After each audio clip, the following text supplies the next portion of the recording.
Cross Currents is fairly early work of Merce's.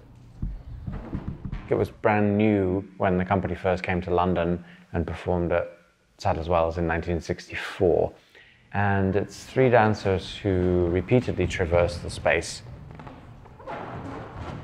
They go back and forth from stage right to stage left, to stage right, to stage left, to stage right, to stage left.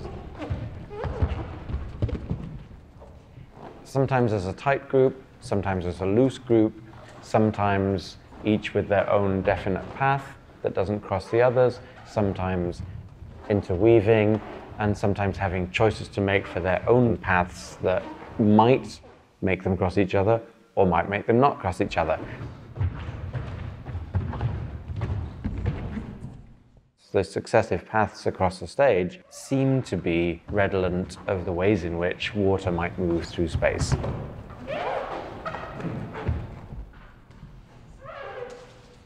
There's one point where there's a stillness and one dancer spins around and falls out that seems to be almost like a little eddy in an otherwise calm waterscape.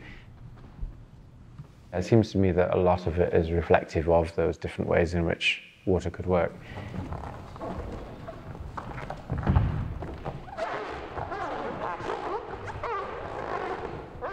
One of the things that comes up in Merce's work at times, though not always, is an element of live choice.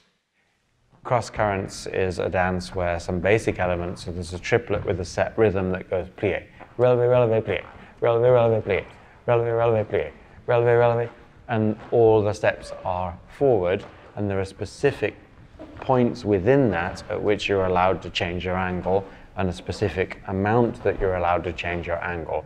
So there's an option for live choice, but there are parameters around what it might become, but it'll be slightly differently manifested every time. Though there were live choice elements in some pieces, there were many pieces that existed where such choices were not possible. It was, this step was on this diagonal, it had this given rhythm, this given tempo, the section was 1 minute and 15 seconds long, and that was how you danced it. Within that, you could perhaps make some choices about dynamic phrasing each time. It wasn't about robotically recreating your previous manifestation of it, otherwise there was no point in it being live dance.